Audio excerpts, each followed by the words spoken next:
Dinajpur board 2020 সালে আসা এই সৃজনশীল প্রশ্নটা আমরা এখন ইজি ম্যাথ বই থেকে সমাধান করব। আমাদের ইজি ম্যাথ বইয়ে প্রত্যেকটা অঙ্কের সাথে একটা করে কিউআর কোড দেওয়া রয়েছে, যে কিউআর কোড স্ক্যান করা মাত্রই ওই নির্দিষ্ট অঙ্কটির সমাধানের ভিডিও আপনারা দেখতে পাবেন, যেটি আপনাদের জন্য অনেক বেশি উপকারী হবে। তাই আশা করব আপনারা সবাই ইজি ম্যাথ বইটি সংগ্রহ করে ফেলবেন ইনশাআল্লাহ।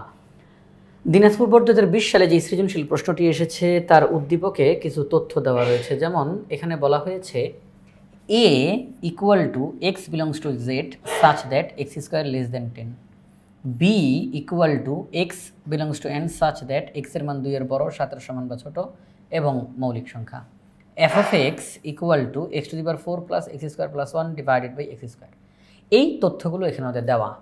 এ সেটের অন্তর্ভুক্ত কেবলমাত্র তারাই হতে পারবে যে সকল পূর্ণ সংখ্যার বর্গ, যে সকল পূর্ণ সংখ্যার বর্গ 10 এর ছোট হয়। অর্থাৎ আমি পূর্ণ সংখ্যা নিব, তাকে বর্গ করব, ওই বর্গটা যদি 10 এর ছোট হয় তাহলে আমি এই পূর্ণ সংখ্যাটাকে নিতে পারবো, ওই বর্গটাকে না, পূর্ণ সংখ্যাটাকে নিতে পারবো। যেমন 2 একটা পূর্ণ সংখ্যা, 2 এর বর্গ করলে কত হয় 4, এটা 10 এর ছোট, তাহলে এই 2কে আমি নিতে পারবো। এরপরে পূর্ণ সংখ্যা হিসেবে আমি 4 নিলাম, 4 এর বর্গ কত হয় 16, তাহলে 16 10 এর ছোট না, তাহলে এই 4কে নেওয়া যাবে না, এই 4কে নেওয়া যাবে না। যে সকল পূর্ণ সংখ্যার বর্গ 10 এর ছোট হয় ওই সকল পূর্ণ সংখ্যাকে নেওয়া যাবে। তাহলে এখানের মধ্যে এই হচ্ছে শর্ত, তারা এই এ সেটের মধ্যে ঢুকবে। বি সেটে কারা ঢুকবে? যে সকল স্বাভাবিক সংখ্যা 2 এর বড় তবে 7 এর সমান বা ছোট এবং মৌলিক সংখ্যা, তারা এটার মধ্যে প্রবেশ করতে পারবে। তারপরে এফ অফ এক্স, এক্স চলকের একটা ফাংশন বা বহুপদী যেটাই বলেন না কেন দেওয়া রয়েছে। এরপর ক খ গ প্রশ্নগুলো আমরা ধারাবাহিকভাবে সমাধান করব। প্রথমেই আমরা ক নাম্বার প্রশ্নের কাছে চলে যাই। ক নাম্বার প্রশ্নে কি বলছে? বি কে তালিকা পদ্ধতিতে প্রকাশ করো। আমরা উদ্দীপকের মধ্যে এই যে B set x belongs to N such that x এর মান 2 এর বড়, 7 এর সমান বা ছোট এবং মৌলিক সংখ্যা, এই যে এখানের মধ্যে শর্তগুলো দেওয়া, এই সবগুলো শর্ত মানবে যারা, তারা এই বি সেটের মধ্যে প্রবেশ করতে পারবে। তো আমাদেরকে বলা হয়েছে তালিকা পদ্ধতিতে প্রকাশ করো, অর্থাৎ তালিকা পদ্ধতি মানে প্রত্যেকটা উপাদান নির্দিষ্ট করে আমরা এখানের মধ্যে লিখব। তাহলে চলেন আমরা এখন এই ক নাম্বার প্রশ্নটার সমাধান করি। আমরা লিখলাম উদ্দীপকের সেই তথ্যটা পুরোটা লিখে ফেললাম। এটা যদি আমরা একটু বাংলায় বলি, যে সকল স্বাভাবিক মৌলিক সংখ্যা, এই যে স্বাভাবিক মৌলিক সংখ্যা, যে সকল স্বাভাবিক মৌলিক সংখ্যা 2 অপেক্ষা বড় এবং 7 অপেক্ষা ছোট অথবা সমান, তাদের সেট হচ্ছে এই বি সেট। তাহলে আসলে আমরা একটু দেখি, 2 এর চেয়ে বড় হইতে হবে, তাহলে 3।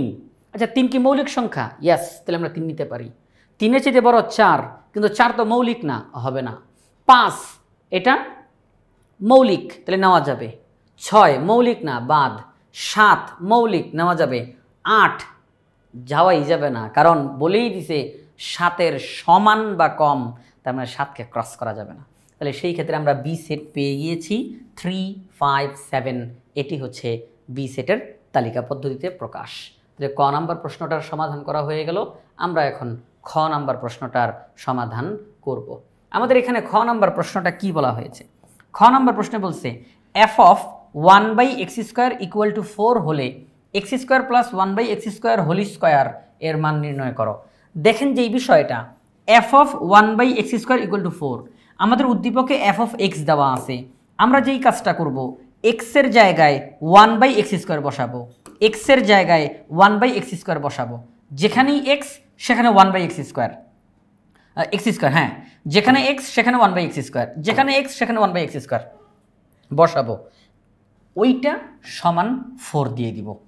এক্সের জায়গায় 1/x², 1/x² সব জায়গায় বসাবো, যা আসবে সেইটা সমান 4।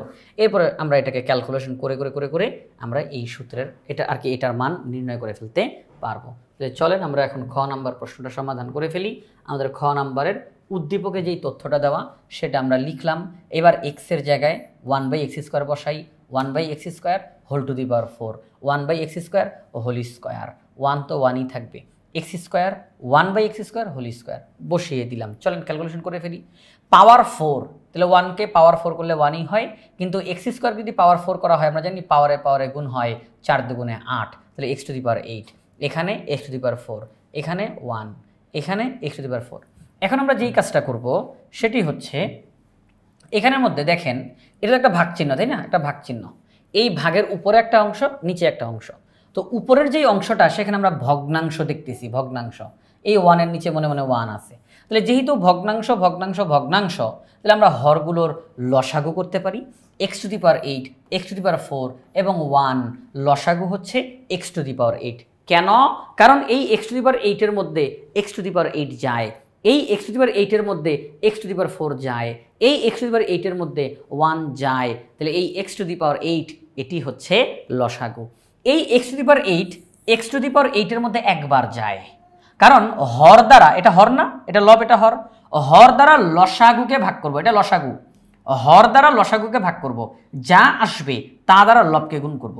এক্স টু দি পাওয়ার 8 দ্বারা এক্স টু দি পাওয়ার 8কে ভাগ করলে 1 হয়, 1 1 এ 1। এক্স টু দি পাওয়ার 4 দ্বারা এক্স টু দি পাওয়ার 8কে ভাগ করলে এক্স টু দি পাওয়ার 4 হয়। বলবেন কিভাবে করে? আমরা যদি এই যে লসাগু তাকে এই হর দ্বারা ভাগ করি তাহলে কি হবে? এক্স টু দি পাওয়ার 8কে এক্স টু দি পাওয়ার 4 দ্বারা ভাগ করলে কি হবে?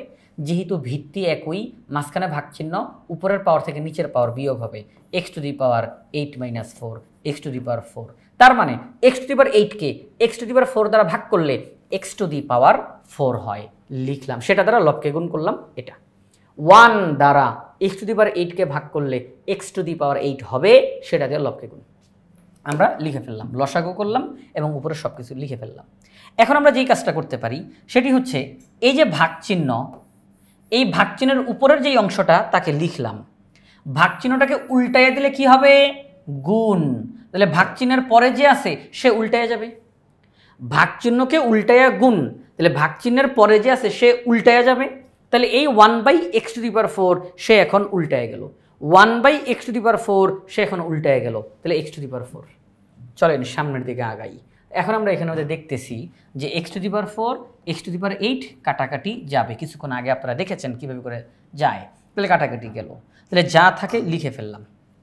এখন আমরা এই যে অংশটা পেলাম, আমাদের পরবর্তী এখানের মধ্যে যাই যে f অফ 1/x², সবাই একটু খেয়াল করি, সবাই একটু খেয়াল করি, f অফ 1/x² বলতে আমরা এটা পেলাম, f অফ 1/x² বলতে আমরা এটা পেলাম।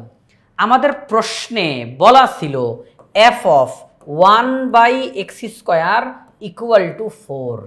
আমাদের প্রশ্নে বলা ছিল f of 1/x² equal to 4। আমরা এই মুহূর্তে f অফ 1/x² বলতে এটা পেয়েছি, তাহলে এটার পরিবর্তে লিখতে পারি 1 plus x to the power 4 plus x to the power 8 divided by x to the power 4। f of 1/x² মানে হলো এটা, f অফ 1/x² মানে হলো এটা, ইকুয়াল টু 4। এরপর এটা স্বাভাবিক গতিতে অঙ্কটার সামনের দিকে এগোতে থাকবে। তাহলে চলেন আমরা পরবর্তী অংশে আগাই। তাহলে আমরা এটা লিখলাম এখানের মধ্যে যে প্রশ্ন মতে এটা সমান 4, তাহলে এটার পরিবর্তে আমরা এতক্ষণ কাজ করে যা যা পেলাম তা লিখলাম, আর একটু বড় করি এটা।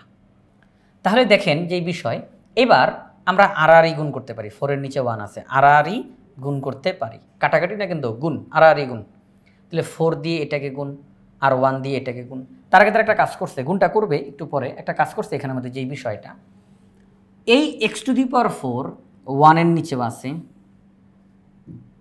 এই এক্স টু দি পাওয়ার 4 1 এর নিচেও আছে, x to the power 4 x to the power 4 এর নিচে আছে, x to the power 4 x to the power 8 এর নিচে আছে, সবার নিচে আছে না? তাহলে আমরা তাকে ভেঙে ভেঙে দেখাই, চলেন ভেঙে ভেঙে দেখাই, তাহলে কাটাকাটি যাবে, তাহলে কাটাকাটি যাবে। এক্স টু দি পাওয়ার 4 1 এর নিচে আছে, plus x to the power 4 x to the power 4 এর নিচে আছে, plus x to the power 4 x to the power 8 এর নিচে আছে। তাহলে 1/x টু দি পাওয়ার 4, কাটাকাটি গিয়ে 1, কাটাকাটি গিয়ে x to the power 4 equal to 4। তো সেই ক্ষেত্রে 1/x টু দি পাওয়ার 4 রাখলাম আর এক্স টু দি পাওয়ার 4 রাখলাম, 1/x টু দি পাওয়ার 4 রাখলাম আর এক্স টু দি পাওয়ার 4 রাখলাম, প্লাস 1 ওই সাইডে চলে গেল। দেখেন আমরা এইভাবে করে কেন রাখতেছি, তার কারণ আমাদের প্রশ্নে যেই মানটা বের করতে বলছে সেখানে আমরা এখন যাওয়ার চেষ্টা করব। আস্তে আস্তে কিন্তু লাইনে চলে আসতেছে, x to the power 4 plus 1/x to the power 4 equal to 3, ইতিমধ্যে একটা লাইনে চলে আসতেছে। আমরা এক্স টু দি পাওয়ার 4কে ভাঙতে পারবো, এক্স টু দি পাওয়ার 4কে ভেঙে লিখতে পারি x² whole square, plus 1/x to the power 4কে ভাঙতে পারবো 1/x² whole square equal to 3। এখন দেখেন যে বিষয়, আমরা যদি এই ব্র্যাকেটের ভিতরের এক্স স্কোয়ার মানে স্কোয়ার সহ এক্স স্কোয়ার এই পুরাটাকে মনে মনে এ বলি, আর 1/x স্কোয়ার পুরাটাকে মনে মনে বি বলি, তাহলে a square plus b square, a square plus b square equal to 3, a square plus b square equal to 3। আমরা কি এখান থেকে a square plus b square সূত্র বসাইতে পারি না? এ স্কোয়ার প্লাস বি স্কোয়ারের সূত্র a plus b whole square minus 2ab। একটু খেয়াল করবেন, আমরা এ বলতে কিন্তু এক্সের সাথে যে স্কোয়ার তাকে সহই কিন্তু কাউন্ট করছি, বাহিরের স্কোয়ারটা হচ্ছে সূত্র হিসাবে আমরা নিয়েছি, বাহিরের স্কোয়ারটাকে সূত্র হিসাবে ব্যবহার করেছি, কিন্তু এক্সের সাথে যে স্কোয়ার তাকে কিন্তু আমরা একসঙ্গেই কাউন্ট করেছি। এক্স স্কোয়ার এটা হলো এ, তাহলে a square plus b square, a plus b whole square minus 2ab equal to 3। কাটাকাটি যায়, -2 ওই সাইডে চলে গেল, তাহলে 5। দেখেন তো আমাদের প্রশ্নে যার মান বের করতে বলেছিল সে কি চলে আসছে কিনা? আমাদের প্রশ্নে বলছিল x square plus 1/x square whole square এটার মান নির্ণয় করো, তাহলে আমরা এটার মান নির্ণয় করলাম 5। তাহলে আমরা এই যে মানটা বের করলাম কিভাবে করে করলাম যদি একটু আরেকবার বলে দিই। আমাদের প্রশ্নে f of 1/x square equal two 4 বলছে, উদ্দীপকে f অফ x দেওয়া, এক্সের জায়গায় 1/x স্কোয়ার বসাইলাম, ক্যালকুলেশন করলাম, অতঃপর আমরা f অফ 1/x স্কোয়ার বলতে এইটা পেলাম। আমাদের প্রশ্নে বলছে f of 1/x square equal two 4, তো আমরা পাইলাম এইটা সমান এইটা, প্রশ্নে বলছে এইটা সমান 4, তাহলে আমরা একটা কাজ করি, ব্যালেন্স করি, ওকে ফাইন, এইটা সমান 4 আমরা এটা বলতে পারি। তাহলে সেই হিসাবে আমরা বললাম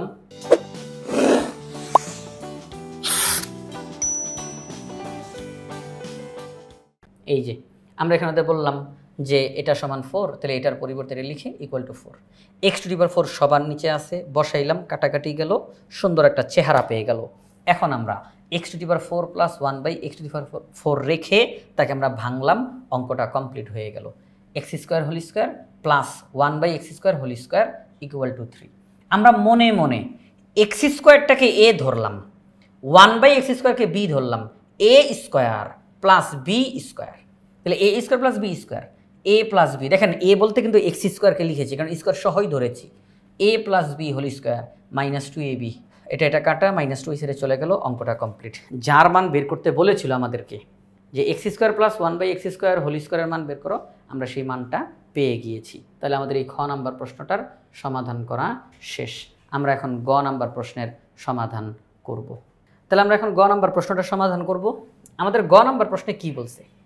গ নাম্বার প্রশ্নে বলছে s equal to x, y such that x belongs to a, y belongs to b এবং y equal to x plus 1কে তালিকা পদ্ধতিতে প্রকাশ করো, ডোমেন ও রেঞ্জ নির্ণয় করো। এটা একটা অন্বয়, s একটা অন্বয়, এখানে সম্পর্ক x, y, x আগে বসবে, y পরে বসবে, x এর মানগুলো a এর ভিতর থেকে আসবে, y এর মানগুলো b এর ভিতর থেকে আসবে। দেখেন সম্পর্ক তৈরি করতেছে, x এর মান বসাইতে চাই অবশ্যই a এর ভিতর থেকে আসতে হবে, y এর মান বসাইতে চাই অবশ্যই b এর ভিতর থেকে আসতে হবে। সম্পর্ক y equal to x plus 1, অর্থাৎ x এর মান এবং 1 যোগ করলে সেটা y এর সমান হইতে হবে। সম্পর্ক, একের পর এক সম্পর্ক দেওয়া। আচ্ছা, এখানে আমরা বললাম x এর মান a এর ভিতর থেকে আসতে হবে, y এর মান b এর ভিতর থেকে আসতে হবে। এই a আর b কোথায়? উদ্দীপকে দেওয়া আছে a এবং b। হ্যাঁ, এই যে এখানে দেওয়া রয়েছে। আমরা এখানের মধ্যে a আগে নির্ণয় করব, b আগে নির্ণয় করব, তারপরে এই অঙ্ক শুরু হবে, মানে মেইন কাজ আরম্ভ হবে। আগে a নির্ণয় করা লাগবে, b নির্ণয় করা লাগবে, তারপরে আমরা এই সম্পর্ক অনুযায়ী আমরা অঙ্কটা করব। তাহলে চলেন আমরা সামনের দিকে আগাই, গ নাম্বার সমাধানে চলে যাই। আমরা উদ্দীপকে যেই a দেওয়া আছে সেই a এর শর্তটা আমরা লিখে ফেললাম। দেওয়া আছে a equal to x belongs to z such that x square less than 11, অর্থাৎ এমন পূর্ণ সংখ্যা নিতে হবে যাকে বর্গ করলে 10-এর ছোট হয়, বর্গ করলে 10-এর ছোট হয়, ওই পূর্ণ সংখ্যাগুলোকে আমাদেরকে নিতে হবে। যে পূর্ণ সংখ্যাকে বর্গ করলে 10-এর ছোট হয় ওই পূর্ণ সংখ্যাকে আমরা নিতে পারবো, অন্যদেরকে নিতে পারবো না। তাহলে যেসব পূর্ণ সংখ্যার বর্গ 10 অপেক্ষা ছোট তাদের সেট হচ্ছে এই এ সেট।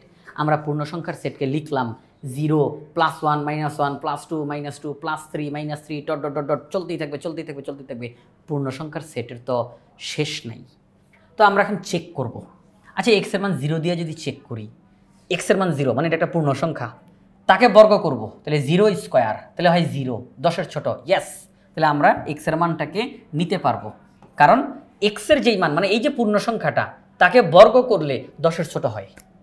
এবার এক্স এর মান +1 -1 দুইটাকে আমরা একসঙ্গে নিতে পারি। কেন? কারণ যেহেতু স্কোয়ার আছে, আমরা জানি স্কোয়ারের ক্ষেত্রে প্লাসেরও যেই মান মাইনাসেরও একই মান। কীরকমভাবে কথাটা আসলে কী বুঝাইতে চাইলাম, আপনি +2 তাকে স্কোয়ার করেন, রেজাল্ট 4, -2 তাকে স্কোয়ার করেন, রেজাল্ট 4, -5 স্কোয়ার করেন 25, +5 স্কোয়ার করেন 25। তাহলে আমরা দেখতেছি প্লাসের ক্ষেত্রেও বর্গ করলে যা আসে মাইনাসের ক্ষেত্রেও বর্গ করলে তা আসে। তাহলে এই জন্য আমরা প্লাস মাইনাসগুলোকে একত্রে নিয়ে আমরা অঙ্কটা করে ফেলি, অঙ্কটা ছোট হবে। তাহলে এক্স এর মান +1 -1 দুইটা নিয়ে চেক করব। এই +1 -1কে বর্গ করব, তাহলে বর্গ করলে রেজাল্ট 1 হয়, 10-এর ছোট, তাহলে এটা উত্তীর্ণ হয়েছে। এক্স এর মান +-2 নিলাম, অর্থাৎ +2 -2 দুইটাকে একসঙ্গে নিলাম, বর্গ করলে 4ই হয়, 10-এর ছোট হয়, তাহলে +2 -2 দুইটাই উত্তীর্ণ হয়ে গেল। এক্স এর মান +-3 নিলাম, বর্গ করলে 9 হয়, 10-এর ছোট, এটাও উত্তীর্ণ হয়ে গেল। এক্স এর মান +-4 নিলাম, বর্গ করলে 16 হয়, 10-এর ছোট না। এই যে +-4 তাকে বর্গ করলে যেই রেজাল্টটা আসছে এটা 10-এর ছোট না। শর্ত মানে নাই, শেষ, আর হবে না। কারণ আমি এখন যতই সামনে আগাবো, এক্স এর মান +-5, এক্স এর মান +-6, যতই সামনে আগাবো ওই 10 এর ছোট আর হবে না। 10কে যেহেতু একবার ক্রস করে ফেলছে, যতই সামনে আগাবো বড়ই হইতে থাকবে, বড়ই হইতে থাকবে, বড়ই হইতে থাকবে। এই জন্য আমরা আর যাব না। তাহলে আমরা মানগুলো পেয়ে গিয়েছি 0 +1 -1 +2 -2 +3 -3। যদি একটু সুন্দর করে লিখতে চাই, -3 -2 -1 0 1 2 3, এরা হচ্ছে এই এ সেটের অন্তর্ভুক্ত, কারণ এদের বর্গ করলে 10-এর ছোট হয়। তাহলে চলেন সামনের দিকে আগাই। এবার বি সেট বের করব আমরা, বি সেট। আচ্ছা এই যে বি সেট আমরা ক নাম্বারে, যেহেতু ক নাম্বারে করেছি তাহলে তো আমাদেরকে আর আলাদা করে করা লাগতেছে না। ক নাম্বার থেকে আমরা পেয়েছি বি সেটের উপাদান হলো 3 5 7। আচ্ছা এখন এস নামের যে অন্যয়টা সেটা লিখলাম, এখানে যে শর্তটা দেওয়া আছে সেই শর্তটা অনুযায়ী আমরা এখন সামনে আগাবো। y = x+1 একটা ছক তৈরি করব, এক্স এর মান নিজেরা বসাবো, ক্যালকুলেশন করে y এর মান আসবে, এক্স এর মান নিজেরা বসাবো, ক্যালকুলেশন করে y এর মান চলে আসবে। তাহলে এখন আমাদের যেহেতু শর্ততে বলা আছে, এই যে শর্ততে এক্স এর মান এ এর ভিতর থেকে আসতে হবে, অন্য জায়গা থেকে নেওয়া যাবে না, এক্স এর মান এ এর ভিতর থেকে আসতে হবে। তাহলে সেই ক্ষেত্রে আমরা যদি এটা কোথায়, এই তো এই যে এখানেই তো এ আছে, আমরা এ দেখতে পাচ্ছি, এই যে এ, এখান থেকেই আমাদেরকে মানগুলো নিতে হবে। তাহলে আমরা -3 নিলাম এক্স এর মান হিসাবে। আমি যে -3 নিলাম এটা এক্স এর মান, এ এর ভিতর থেকে নিয়েছি, তাকে এবার এখানে মধ্যে বসাবো, এই যে এখানে বসাবো। এক্স এর মান যদি -3 বসাই, তাহলে -3 +1 ক্যালকুলেশন করলে -2, এটা y এর মান। এক্স এর মান -2 বসাইলাম, ক্যালকুলেশন করলে -1 আসে, এটা y এর মান। এক্স এর মান -1 বসাইলাম, ক্যালকুলেশন করলে 0 আসে, এটা y এর মান। তো এইভাবে করে আমরা একের পর এক ওই এ এর ভিতর থেকে মানগুলো নিতে থাকলাম, বসাইলাম, ক্যালকুলেশন করলাম, y এর মান আসলো। তাহলে দেখেন এক্স এর যেই মানগুলো আমরা পেয়েছি সবগুলো মান এ এর ভিতর থেকে এসেছে, তার মানে এই শর্তটা মানা হয়েছে।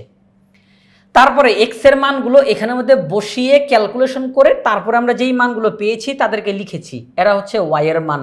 তাহলে এই শর্তটাও মেনেছে। এখন দেখার বিষয় y এর মান হিসাবে যারা আসলো তারা কি বি সেটের অন্তর্ভুক্ত কিনা এটা চেক করতে হবে। y এর যেই মানগুলো আমরা পেয়েছি তারা বি সেটের অন্তর্ভুক্ত কিনা এটা চেক করতে হবে। y এর মান -2 বি সেটের মধ্যে নাই, y এর মান -1 বি সেটের মধ্যে নাই, এরা শর্ত ভঙ্গ করছে, 0 নাই, 1 নাই। এই যে দেখেন, এই যে বি, এই যে দেখতেছেন সবাই, আমি একটু বাকিগুলো মুছে দিই তাহলে আপনাদের দেখতে সুবিধা হবে। এই যে বি, এই যে বি, ওয়াইকে বি এর ভিতর থেকে আসতে হবে। তাহলে এই যে ওয়াই এর মান 0, এটা বি এর মধ্যে নাই, 1 বি এর মধ্যে নাই, 2 বি এর মধ্যে নাই, 3 আছে আছে আছে আছে, 4 নাই। তাহলে আমরা দেখলাম অনেকগুলো সংখ্যা ওয়াই এর মান এরা বি এর ভিতর থেকে আসে নাই, তাহলে হবে না, এদেরকে নেওয়া যাবে না, অবশ্যই বি এর ভিতর থেকে আসতে হবে। আচ্ছা, তাহলে আমরা দেখলাম যে এই যে 2,3 এটা সকল শর্ত মেনেছে। এক্স এর মান হিসাবে 2, এটা এ এর ভিতর থেকে এসেছে। ওয়াই এর মান হিসাবে 3, এটা বি এর ভিতর থেকে এসেছে। এবং 2 এবং 3 তারা এই শর্তটাও মেনেছে। তাহলে সব শর্ত মেনেছে 2,3, এটা তাহলে আমাদের এখানে আমরা নিতে পারবো, বাকি কাউকে নিতে পারবো না। আমরা সেই ব্যাখ্যাটা দিয়ে দিয়েছি, যেহেতু -2, -1, 0, 1, 2, 4 এরা বি এর অন্তর্ভুক্ত না। এই যে not belongs to B, not belongs to B, B এর অন্তর্ভুক্ত না, সেহেতু -3, -2 এটাও নেওয়া যাবে না, -2, -1 নেওয়া যাবে না। এই যে ক্রমজোরগুলো লিখলাম এরা এস এর অন্তর্ভুক্ত হইতে পারবে না, এরা এস এর অন্তর্ভুক্ত হইতে পারবে না, নট বিলংস টু এস। কারণ এস এর অন্তর্ভুক্ত হইতে হইলে সকল শর্ত মানতে হবে, কিন্তু এরা শর্ত ব্রেক করছে, তাহলে এদেরকে নেওয়া যাবে না। তাহলে সকল শর্ত মানছে যারা, আমরা কেবলমাত্র তাদেরকে নিতে পারবো। আর এই যে অন্যটা প্রকাশ করার সিস্টেমটা আমরা সবাই একটু দেখি।